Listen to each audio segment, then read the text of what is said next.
Hi guess, இன்றைக்கி ரொம்பவே கிறிஸ்பியான டேஸ்டியான காளான் 65 தான் எப்படி பண்ணுறதுன்னு பார்க்க போகிறோம். அதுக்கு ஃபர்ஸ்ட் ஒரு பவுல் எடுத்து அதில் 2 டேபிள் ஸ்பூன் அளவுக்கு இஞ்சி பூண்டு விழுது எடுத்துக்கோங்க. Next JP chilli chicken masala எடுத்திருக்கேன் நான். அது ஒரு 1.5 டேபிள் ஸ்பூன் எடுத்திருக்கேன். நெக்ஸ்ட்டு கார்ன்ஃப்ளோர், அதுவுமே 1.5 டேபிள் ஸ்பூன் எடுத்திருக்கேன். நெக்ஸ்ட்டு ஒரு அரை எலும்பிச்சை நம்ம இதில் நல்லா புழிஞ்சு விட்டுக்கலாம். அதுக்கப்புறமா jalebi powder red colour food colour தான் எடுத்திருக்கேன். அப்புறம் ஒரு அரை டீஸ்பூன் அளவுக்கு பெப்பர், தேவையான அளவுக்கு உப்பு, இதெல்லாமே போட்டு நல்லா கலந்துக்கலாம். தண்ணி இதில் ஆட் பண்ண வேண்டாங்க. நம்ம இதை ட்ரையாகவே நல்லா கலந்து விட்டுக்கலாம். ஏன்னா நீங்கள் மஷ்ரூம் போட்டு இதில் கொஞ்சம் நேரம் ஊற வைக்கும்போது நல்லா தண்ணி அதிலிருந்தே வரும். ஸோ அதனால் நம்ம தண்ணி ஊற்றாமல் நல்லா இந்த மாதிரி நல்லா மிக்ஸ் பண்ணிக்கோங்க. லம்ஸ் எதுவுமே இல்லாமல் இந்த மசாலாவே டேஸ்ட் பண்ணி பார்த்துக்கோங்க, உப்பெல்லாம் சரியாக இருக்கான்னு சொல்லிவிட்டு.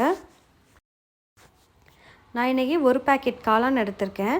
அதை நல்லா வாஷ் பண்ணிவிட்டு ட்ரை பண்ணிட்டேன். ஃபுல்லாக ட்ரையாக வாஷ் பண்ணி எடுத்துகிட்டு 2 நான் கட் பண்ணியிருக்கேன். எதுக்காக அப்படின்னா நல்லா சாஃப்டாக இருக்கும். நல்லா வெந்து நம்ம குக் பண்ணி எடுத்ததுக்கப்புறமா உங்களுக்கு நல்லா கிறிஸ்பியாகவும் இருக்கும்.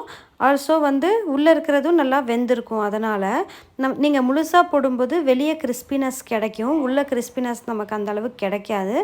அதுக்காக தான் நான் இந்த மாதிரி 2 கட் பண்ணி போட்டிருக்கேன். நல்லா கலந்து வச்சுருங்க. ஒரு 2 மணி நேரம் நல்லா ஊற விட்டுடுங்க.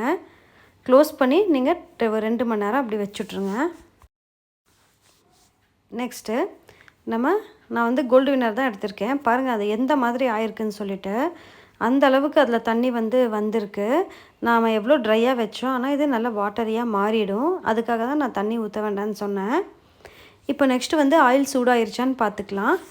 ஆயில் சூடாயிருச்சு பாருங்கள். கொஞ்சம் மசாலா எடுத்து அதில் போட்டோன்னே இந்த மாதிரி நல்லா இதாகுது. ஸோ நெக்ஸ்ட்டு நம்ம மஷ்ரூமை ஆட் பண்ணிடலாம். ரொம்ப ஹைலேயும் வைக்காதீங்க, ரொம்ப சிம்லேயும் வைக்காதீங்க. ரொம்ப ஹையில் வச்சிங்கன்னா கருகிரும். ரொம்ப சிம்மில் வச்சிங்கன்னா நிறையா எண்ணெய் இழுத்துக்கும்.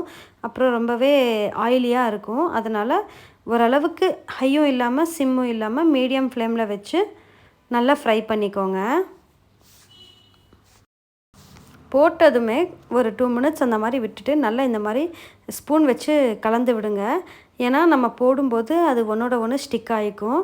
அதை நம்ம குக் பண்ணும்போதே பிரித்து விட்டுடலாம். நல்லா ஒரு கோல்டன் ப்ரௌன் கலர் ஆற அளவுக்கு நல்லா நீங்கள் இதை குக் பண்ணுங்கள். டீப் ஃப்ரை பண்ணணும். பாருங்கள், நேரம் ஆக ஆக அது சூப்பராக கலரெல்லாம் சேஞ்ச் ஆகி நல்லா குக் ஆகிடுச்சு. கிறிஸ்பியாகவும் இருக்குது, நல்லா வெந்துருச்சும் கூட. பாருங்கள், இதோட கலரை வச்சே நம்ம கண்டுபிடிச்சிடலாம் நல்லா குக்காக இருக்குதுன்னு சொல்லிட்டு. நல்ல ஒரு கோல்டன் ப்ரௌன் கலரில் நல்ல கிறிஸ்பியான மஷ்ரூம்ஸ் ரெடி ஆகிடுச்சுங்க. ரொம்பவே ஈஸி மெத்தட் தான். இப்படியே நம்ம 2வது செட் ஆஃப் மஷ்ரூம்ஸையும் நம்ம குக் பண்ணி எடுத்துக்கலாம். கண்டிப்பாக நீங்கள் வீட்டில் ட்ரை பண்ணி பார்த்துட்டு எப்படி இருக்குன்னு சொல்லிவிட்டு எனக்கு கமெண்ட் பண்ணுங்கள். மறக்காமல் நம்ம வீடியோ பிடிச்சிருந்ததுன்னா லைக் பண்ணுங்கள். உங்கள் ஃப்ரெண்ட்ஸ் அண்ட் ஃபேமிலி கூட ஷேர் பண்ணுங்கள். நம்ம சேனலை சப்ஸ்கிரைப் பண்ணுங்கள். Bye guys.